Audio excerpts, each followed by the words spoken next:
자, 이번 시간에는 이제 우리 중학교 2학년 8단원 마지막 단원이죠. 열과 우리 생활에서 열에 대해서 한번 알아보도록 할 텐데, 자, 첫 번째 나오는 게 뭐냐면 지금 입자의 운동과 온도의 상관관계예요.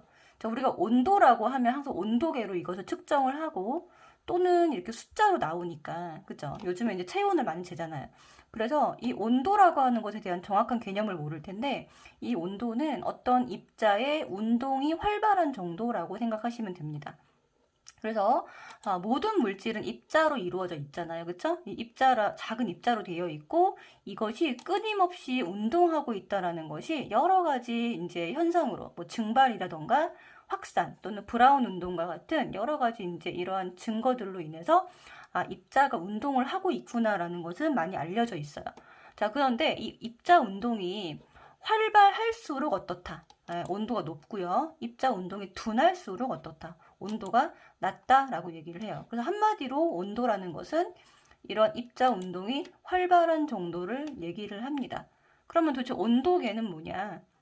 네, 온도계는 예를 들어 알코올 온도계라고 한다면 그 알코올 온도계의 숫자가 0부터 100까지 있잖아요. 그렇죠? 그래서 섭씨 온도라고 하는데 그 안에 들어있는 알코올이라고 하는 그 알갱이들이 열을 받으면 열 에너지를 받으면 네, 운동을 하겠죠. 그러면 어떻게 될까요? 부피가 증가하겠죠. 그만큼 가느다란 관을 타고 올라가는 거예요. 그것을 우리가 수치를 통해서 읽어주는 것이 바로 온도라고 하는 거죠. 그래서 온도는 그 입자의 활발한 정도를 나타냅니다. 자, 그렇다고 하면 열은 뭐냐? 열의 특징은 항상 온도가 높은 물체에서 낮은 물체로 이동하는 에너지를 얘기를 해요. 그러니까 무슨 말이라는 거예요? 온도가 높은 물체는 열 에너지를 많이 갖고 있고요. 그 다음에 온도가 낮은 물체는 열 에너지를 적게 갖고 있습니다.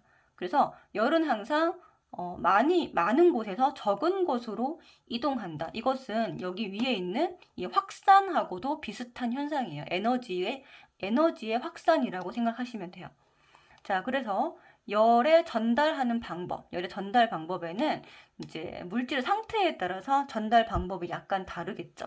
왜냐면 물질 상태, 고체, 액체, 기체에 따라서 그 물질을 이루고 있는 입자들이 배열 상태가 다르잖아요. 고체는 조금 더 규칙적으로 배열이 되어 있잖아요. 그쵸? 그리고 자유롭게 움직이지도 못해요. 그러면 열을 도대체 어떻게 전달하느냐? 네, 이웃한 입자끼리 서로 제자리에서 진동을 하면서 입자 간에 충돌을 합니다. 그 입자 간 충돌을 통해서 옆에 입자로 그 열 에너지가 전달되면서 어떻게 돼요? 입자 운동이 점점 활발해지는 거죠. 그쵸? 그것이 열이 전달된다라고 하는 거예요. 그래서 냄비에 넣어둔 숟가락 같은 경우에 금방 뜨거워지잖아요. 그쵸? 그래서 이것도 열 전도입니다. 숟가락 자체가 고체이기 때문에 이 숟가락이 열을 전달받는 방법은 바로 이 입자 간 충돌로 인한 거죠. 그 다음에 추운 날 금속 의자가 훨씬 더 나무 의자보다 차갑다라는 것은 이 금속이 열 전도가 훨씬 잘 된다라는 대표적인 예가 될 거예요. 그래서 밑에 보시면 물질의 종류에 따라서 열 전도의 차이가 많이 나거든요. 그래서 열 전도가 잘 되는 것은 금속 물질이 될 것이고 잘 되지 않는 것은 뭐 플라스틱, 나무, 천, 스타이로폼, 공기가 되겠죠. 자, 그러면 여기서 이 두 번째 열 전도가 잘 되지 않는 물질을 어디에 이용할 수 있을까요? 그쵸? 단열에 이용할 수 있겠죠. 그죠? 예를 들면 우리가 굉장히 날이 추운 날 어떻게 하나요? 네, 옷을 껴입잖아요. 옷을 겹겹이 껴입는다는 게 무슨 말이냐면 그 옷과 옷 사이에 네, 공기층이 형성이 되면서 네, 그것이 열을 전도를 막는 거죠. 뭐 스타이로폼도 마찬가지고요. 그 다음에 이 나무, 플라스틱 이런 것도 전부 다 열 전도가 잘 되지 않는 물질이라고 생각하시면 될 것 같아요. 자, 두 번째 방법은 이제 액체랑 기체에서 이제 이 입자가 직접 이동을 해서 열을 전달합니다. 그러니까 이 입자라고 하는 건 누구죠? 액체 입자와 기체 입자죠. 얘네들이 돌아다닐 수 있잖아요. 고체 입자는 자유롭지 못하니까 제자리에서 진동을 통해서 옆에 있는 입자랑 충돌을 해서 열을 전달하는 반면에 이 액체랑 기체는 입자 자체가 굉장히 활발합니다. 고체에 비하면. 그래서 직접 열을 가지고 이동할 수 있어요. 그래서 여기 보시면 물을 지금 끓이고 있잖아요. 그쵸? 물을 끓이고 있는데 열을 얻어서 따뜻해진 물은 어떤 특징이 있냐면 열을 얻으면 어떻게 돼요? 더 활발하게 움직이죠. 더 활발하게 움직이면 부피가 커지죠. 부피가 커지면 밀도는 작아진다고 우리가 배웠죠. 앞에 단원에서 그죠? 부피가 커지면 밀도는 작아지기 때문에 밀도가 작아진 물질은 위에 뜨죠. 그쵸? 그래서 이 열을 얻어서 따뜻해진 물질은 위로 이동을 합니다. 그러면 왜 이동을 하느냐? 밀도가 작아지기 때문이에요. 그럼 상대적으로 이제 온도가 낮은 애는 어떻게 된다? 네, 아래로 이동을 하겠죠? 이유는 네, 밀도가 커지기 때문에. 그쵸? 자, 열의 대류 대표적인 이유는 바로 뜨거워진 물은 올라가고 차가운 물은 아래로 이동한다 라는 이 냄비에서 볼 수 있는 예가 될 것이고요. 또 하나는 난로는 아래에 설치하고 그다음에 에어컨은 위에 설치한다. 이것이 바로 열의 대류를 우리가 활용하는 예가 되겠죠. 자, 세 번째 방법은요. 이제 고체, 액체, 기체도 없는 경우에 열 에너지가 이동하는 방법인데 이것은 자, 복사라고 하는 방법이야. 열이 직접 이동하는 거예요. 자, 지금 여기 그림에 보시면 태양 복사 에너지가 있는데 태양이 태양 내부에서 수소 핵융합 발전을 하고 있죠. 그래서 그것을 통해서 엄청난 에너지를 내고 있고 그것을 빛의 형태로 지구로 보내고 있어요. 자, 그래서 열을 빛과 함께 보내고 있는데 지구는 어떻게 되죠? 태양의 그 열 에너지를 받고 있잖아요. 그래서 지구의 전체 1년 평균 기온이 항상 일정하게 유지가 되고 있어요. 자, 그런데 그럼 태양의 에너지가 지구로 도착할 때 어떻게 도착을 하느냐? 바로 이 복사라고 하는 방법으로 도착을 하는 거죠. 자, 열이라고 하는 에너지가 직접 이동할 수도 있다. 아시겠죠? 그래서 열 복사의 예는 햇빛의 복사 열이 있고요. 그다음 햇빛 아래에 있으면 그늘에 있을 때보다 훨씬 어때요? 네, 뜨겁죠. 그쵸? 그 다음에 자, 난로의 복사열 또는 적외선 카메라 이런 것도 내 몸에서 나오는 복사 에너지, 복사열을 감지하는 카메라가 적외선 카메라입니다. 그래서 이 복사열이라고 하는 건 하나 오해하시면 안 되는 게 온도가 높은 물질만 복사열을 가지고 있다라고 생각을 하세요. 근데 그게 아니고 온도라고 하는 낮은 온도든 높은 온도 상관없어요. 온도라고 하는 것을 가지고 있는 물체면 모든 물체가 복사 에너지를 방출할 수 있다. 그것도 꼭 기억을 해주셨으면 좋겠습니다. 자, 다음 페이지로 가면요. 이제 단열에 대한 이야기가 나오죠. 네, 단열은 자, 열이 전달돼서 온도를 효율적으로 올리는 난방기구 같은 경우에는 열 전달이 잘 돼야 하는 것이 굉장히 중요하겠지만 반대로 이 열의 이동을 막는 것도 사실은 굉장히 중요한 문제예요. 우리가 살아가는 데 있어서 내가 이제 아까 얘기했죠. 나의 체온을 뺏기지 않기 위해서 옷을 여러 겹 껴입는 거. 이것도 단열이고요. 그 다음에 우리가 집을 지을 때 네, 집 내부의 온도랑 바깥의 온도가 어떻게 돼요? 열 전달이 잘 되지 않게 하기 위해서 단열 벽을 세우잖아요. 그쵸? 벽 내부에 여러 가지 그 단열 물질, 뭐 스타이로폼이라든가 이런 것들을 넣게 되는데 이 단열이 굉장히 잘 돼야지 열 효율을 높일 수가 있어요. 그쵸? 그래서 단열이라고 하는 거는 물체와 물체 사이에 열이 이동하지 못하게 막아주는 것을 우리가 단열이라고 합니다. 즉, 온도 변화를 줄이는 거죠. 그럼 어떤 문제에서 온도가 쫙 나왔을 때 처음 온도와 나중 온도가 나왔을 때 네, 나중 온도에서 처음 온도를 뺐을 때 그 온도 변화가 작은 물질이 바로 단열이 잘 되는 물질이다 라고도 볼 수가 있겠죠. 그쵸? 온도 변화가 작을수록 단열 효과는 좋은 것이다. 근데 단열이 잘 되게끔 하려면 어떻게 해줘야 된다? 네, 아까 앞서 얘기했던 세 가지 열 전달 방법이 있었잖아요. 그것을 다 막아줘야 돼요. 그래서 전도, 대류, 복사에 의한 열 이동을 모두 막아주어야 합니다. 그래서 우리가 주변에서 단열을 이용하는 대표적인 예가 바로 보온병이죠.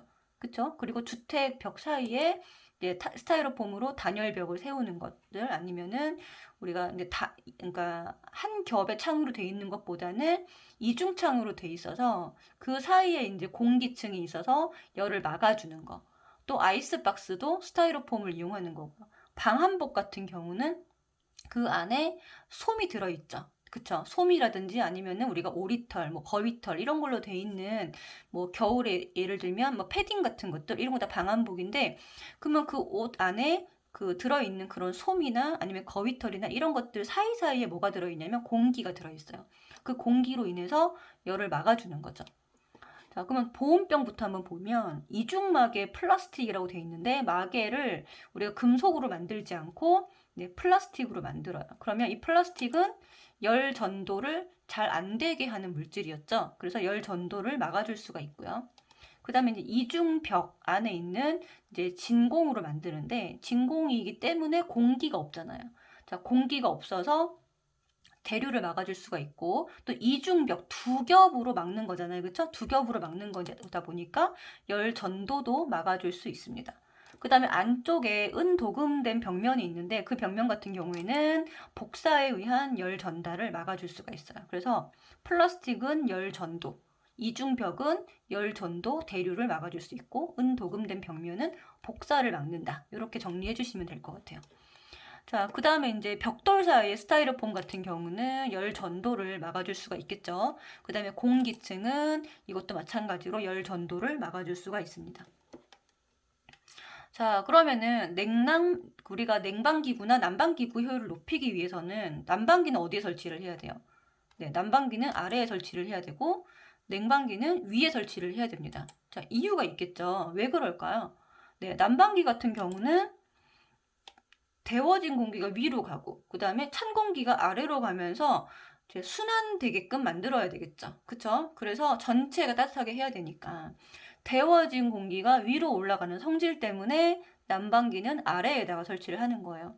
그 다음에 냉방기 같은 경우는 시원한 공기가 아래로 가는 성질이 있기 때문에 냉방기는 위에다가 설치를 하는 거죠. 그쵸? 그래서 요거를 원리를 그냥 무조건 난방기는 아래, 냉방기는 위 이렇게 외우려고 하시지 말고 저기 적혀 있는 이 원리를 데워진 공기가 위로 가니까 애초에 어디에 설치가 돼야 된다. 네, 난방기는 아래에 설치가 돼야 되겠죠. 시원한 공기가 아래로 내려가니까 애초에 에어컨은 위에 설치가 돼야 되는 거예요. 그런 원리를 잘 생각해 보시면 좋을 것 같아요. 자, 그다음 세 번째 개념은 열평형이라고 하는 개념이고요. 여기서 문제가 굉장히 많이 나옵니다. 자, 열평형은 사실은 온도가 높은 물체에서 낮은 물체로 이동하는 에너지가 바로 열이라고 했고요. 그 다음에 열량은 이동한 열의 양을 뜻합니다. 자, 이 에너지의 양, 이동한 열의 양을 열량이라고 한다. 그래서 열량의 단위는 칼로리 또는 킬로칼로리를 쓰고요. 열을 얻으면 어떻게 될까요? 이 열을 얻으면 당연히 에너지가 올라가게, 열 자체가 에너지라 그랬죠? 에너지가 상승하게 되고 그다음 입자 운동은 활발해지고 온도는 올라갑니다. 그죠? 당연히 열 에너지를 잃어버리면 에너지는 뺏기게 되겠죠. 에너지 감소, 운동은 둔해지고요. 그 다음에 온도는 내려가게 돼요. 여기서 지금 입자 운동하고 온도의 관계를 유심히 보셔야 되는데 입자 운동이 활발해지면 온도가 같이 올라갑니다. 그 다음에 입자 운동이 둔해지면 온도도 같이 내려가요.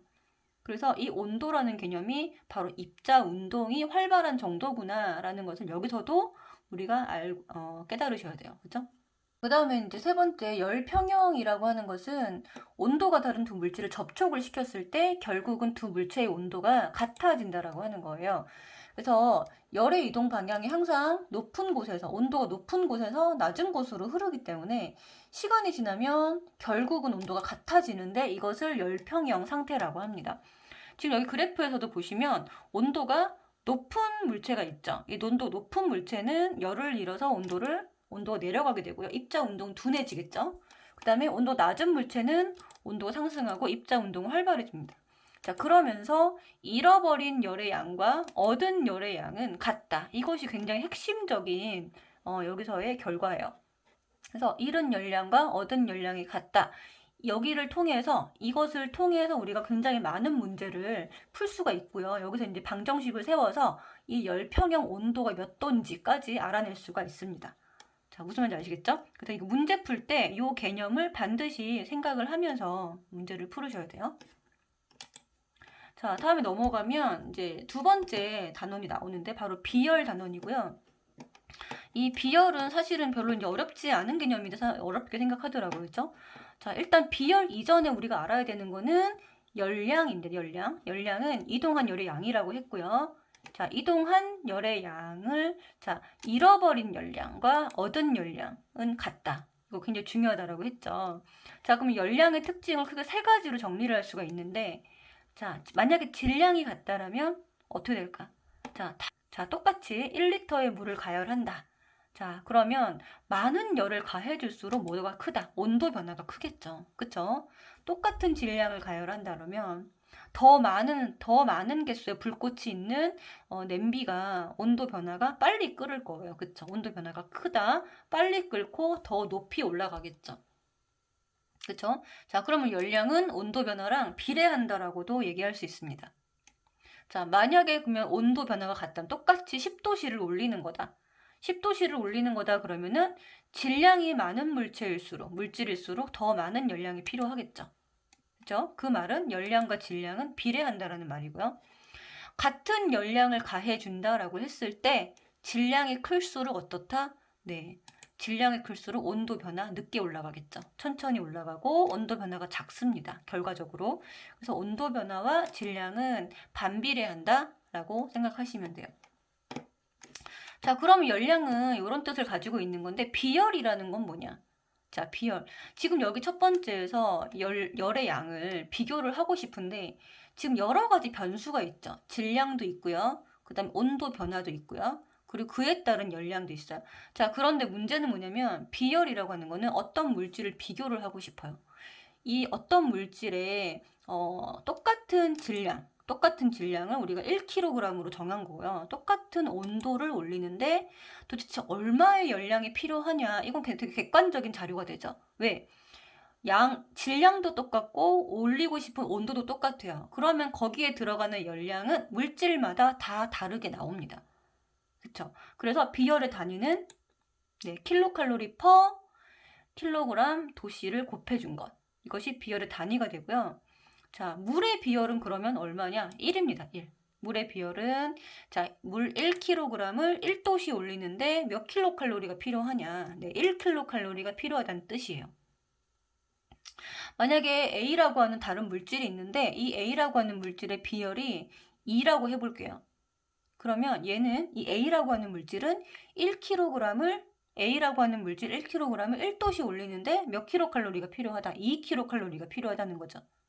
그쵸? 그러면 그 비열은 그 A라고 하는 물질의 고유의 특성이 되기 때문에 물질을 구별하는 중요한 어떤 근거가 돼요.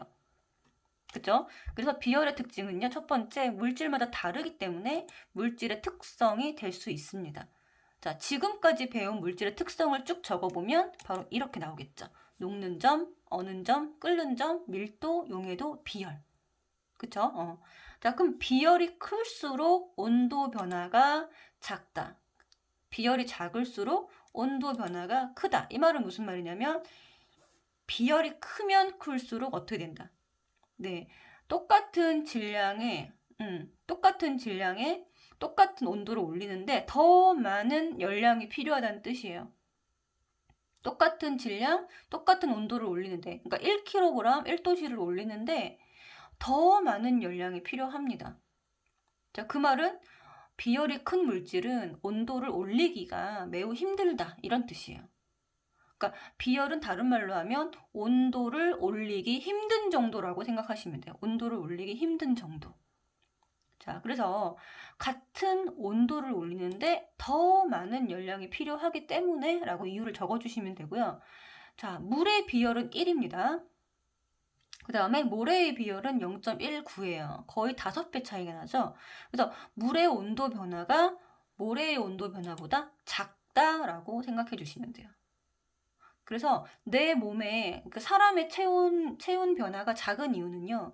내 몸의 70%가 물이기 때문이에요. 그래서 내가 만약에 내 몸이 모래나 금속처럼 이 비열이 작은 물질로 만약에 되어 있었다면 나는 바깥에 나가자마자 바로 외부의 온도랑 똑같아져요. 그쵸? 온도 변화를 굉장히 급격하게 맞닥뜨리게 돼요. 그럼 어떻게 되겠어요? 체온이 계속 변하겠죠. 그쵸? 그래서 우리 사람이나 아니면 새나 이런 정원 동물들은 몸의 구성 물질이 대부분 물로 되어 있습니다. 물로 되어 있어서 이 물의 비열이 큰 이유로 인해서 온도 변화가 작은 거예요. 체온 변화가 작다라고 생각하시면 돼요. 자, 그럼 비열의 공식은 어떻게 되느냐? 네, 질량 곱하기 온도 변화 분의 열량입니다. 자, 열량을 질량과 온도 변화를 곱한 값으로 나눠주면 되는 거예요. 자, 이것을 공식을 조금 바꿔보면 열량 공식으로도 바꿀 수가 있겠죠. 그래서 열량 공식은 뭐예요? 네, 비열 곱하기 질량 곱하기 온도 변화라고 쓰시면 되고, 자, 비열은 자, 약자로 C라고 합니다. C. 그 다음에 질량은 M이라고 하고요. 온도 변화는 T죠. 그래서 열량 Q는 CMT라고 정리해 주시면 되고, 비열은 C는 MT분의 Q라고 네, 약자로 정리를 좀 해주시면 좋을 것 같아요. 자, 그럼 이 비열에 의해서 나타나는 현상 뭐가 있을까요? 첫 번째는 우리 날씨의 변화. 자, 바람이 부는 방향이 조금 바뀌는데요. 지금 보시면 해륙풍 또는 계절풍 이런 것이 있겠죠. 자, 해륙풍 같은 경우는 물과 모래의 비열차에 의해서 물의 비열이 모래의 비열보다 훨씬 어때요? 크죠? 그렇기 때문에 온도 변화가 작을 수밖에 없습니다. 그래서 낮에는 지금 보시면은 여기 보시면 자, 여기 바다에서 바람이 불어오는데 이유가 왜 그럴까요? 자, 여기 지금 육지가 낮에는 더 비열이 작기 때문에 온도가 더 빨리 상승을 합니다. 그러면 온도가 상승하면 공기가 위로 이렇게 상승하게 되겠죠. 그죠? 자, 온도가 하강하면 네, 공기가 아래로 내려옵니다. 맞죠? 그러면 내려온 공기는 다시 육지 쪽으로 이동을 해요. 그래서 이것을 낮에 부는 해풍이라고 얘기를 해요. 바다에서 불어오는 바람이기 때문에 해풍이라고 합니다. 자, 옆에 정리해보면 태양 에너지에 의해서 가열이 되는데 육지와 바다가 똑같이 가열이 돼도 육지의 비열이 바다의 비열보다 훨씬 작습니다. 그렇죠? 그래서 육지가 빨리 가열돼서 상대적으로 육지의 온도가 더 높게 되고요. 그래서 온도가 높은 곳은 공기가 상승해서 저기압이 되고 온도가 낮은 곳은 공기가 밑으로 내려오면서 고기압이 되면서 바람의 방향이 네, 바다에서 육지 이렇게 되는 거죠. 그래서 이 현상이 나타나는 이유는 네, 물과 육지, 바다와 육지의 비열차라고 생각하시면 돼요. 자, 그럼 밤에는 반대로 육지에서 바다로 이제 바람이 불어 나가겠죠. 이것을 우리가 육풍이라고 얘기를 하고요. 이유는 똑같아요. 육지의 비열이 바다의 비열보다 작죠. 자, 이건 변하지 않아요. 물질의 특성이기 때문에 변하지 않는데 밤이 되면 상대적으로 육지의 온도가 빨리 내려가죠. 비열이 작으니까, 그렇죠? 그래서 육지의 온도가 바다의 온도보다 더 작게 되고요. 그러면은 상대적으로 어떻게 되나요? 네, 바다의 온도가 높아지게 되죠. 그러면 바다는 저기압이 되고, 그 다음에 네, 육지는 고기압이 되어서 육지에서 바다로 바람이 불어 나가게 되는 거죠. 자, 그 다음에 이제 비열에 의한 현상. 네, 낮에는 모래가 바닷물보다 어떻고 뜨겁고요. 밤에는 모래가 바닷물보다 차갑다.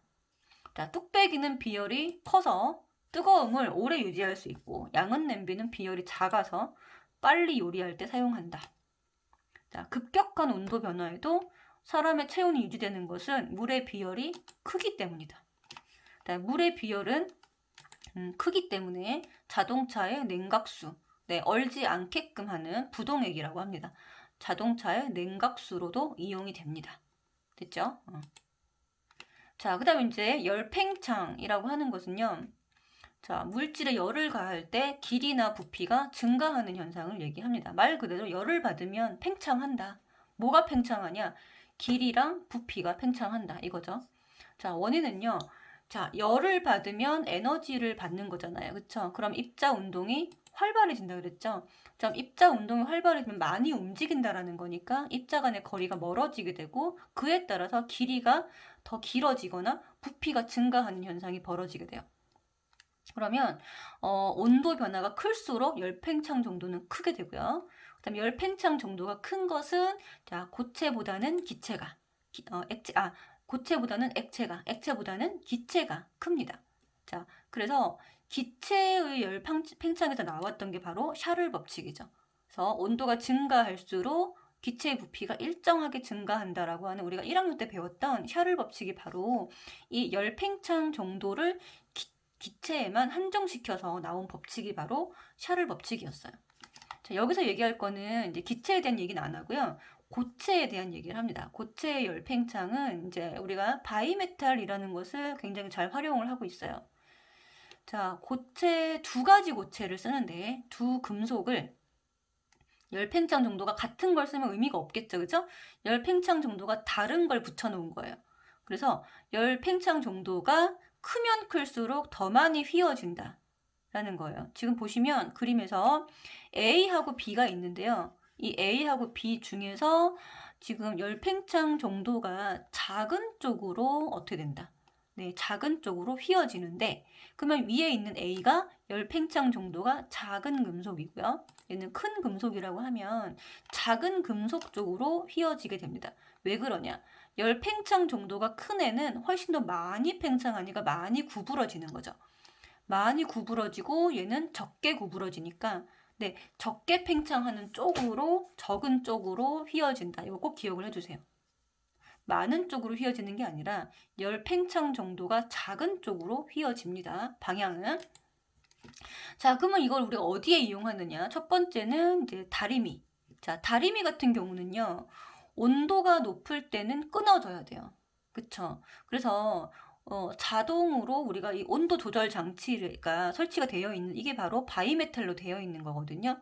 그래서 온도가 높을 때는 위로 휘어져야 되죠. 그쵸? 위쪽으로 휘어져야 되니까 열 팽창 정도가 작은 물질을 위에다가 붙여야 되는 거죠. 그죠? 그다음에 화재 경보기는 어떻게 돼요? 자, 이렇게 불이 나서 화재가 나서 막 열을 받았어요. 그럼 어떻게 돼요? 이것이 회로가 연결되어서 어떻게 돼요? 소리가 나야 되죠. 그러니까 아래쪽으로 휘어져야 됩니다. 그래서 이때는 열 팽창 정도가 작은 물질을 아래쪽에다가 붙여야 돼요. 그죠? 자, 다리미는 위로 휘어져야 되고 회로가 끊어져야 되니까 위로 휘어져야 된다는 말은 다른 말로 무슨 말이다? 네, 열 팽창 정도가 작은 물질을 위에다 붙여야 된다는 얘기예요. 그 다음에 화재 경보기가 아래쪽으로 휘어져야 된다는 것은 열 팽창 정도가 작은 물질이 아래쪽에 있어야 된다. 네, 그 말입니다.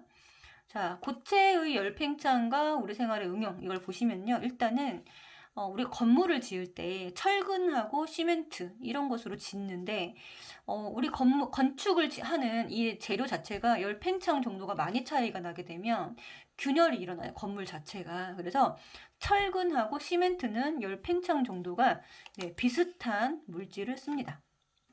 자, 그 다음에 이제 유리병 속에 금속 뚜껑이 있어요. 그쵸? 이 금속 뚜껑에다가 네, 이게 잘 열리지 않을 때 자, 유리병에 있는 뚜껑이 잘 열리지 않을 때는 뜨거운 물을 부으면 돼요. 그러면 이 금속 뚜껑이 팽창해서 뚜껑이 잘 열리게 되고요. 그 다음에 이제 우리 철로 사이에 틈이 있죠. 자, 이것은 왜 그러냐면 여름에 네, 열팽창해서 이 철로가 휘어지는 것을 미연에 방지하는 거예요. 그 다음에 가스관도 중간중간 구부러진 부분이 있다라는 것은 그 구부러진 부분을 만들어서 열팽창으로 인해서 가스관이 뭐 이렇게 터지거나 휘어지거나 하는 것을 막기 위한 거죠. 그래서 이런 예들은 전부 다 고체의 열팽창과 관련되어 있는 예들이에요. 자, 그 다음에 이제 마지막으로 우리가 알아야 될 거는 액체의 열팽창입니다. 자, 액체 같은 경우는 우리가 대표적으로 가장 많이 쓰고 있는 게 바로 온도계죠. 자, 온도계 속의 액체, 예를 들면 수은이나 아니면은 뭐 알코올, 온도계를 많이 쓰는데 이 온도계 속에 들어있는 액체의 온도가 올라가게 되면은 부피가 팽창하고 눈금이 올라가고 또 온도가 내려가게 되면 부피가 수축해서 눈금이 내려갑니다. 그래서 알코올이나 수은을 많이 사용하는 이유는 일단 열 팽창 정도가 매우 크고요. 눈에 보일 정도로 크고 그 다음에 이 부피 변화에 대해서 온도에 따른 부피 변화가 일정하지 않으면 사용할 수 없는데 일정하기 때문에 우리가 온도계로 활용을 할 수 있는 거예요. 그래서 열 팽창 정도가 큰 물질, 큰 액체, 그 다음에 온도에 따른 부피 변화가 일정한 물질을 온도계 안에 있는 액체 물질로 쓴다. 그게 바로 뭐다? 알코올이나 수은이다 라고 생각해 주시면 되고, 자, 음료수병의 두 번째는 이제 음료수를 가득 채우지 않게 나오죠. 우리가 음료수병을 보면요. 그죠?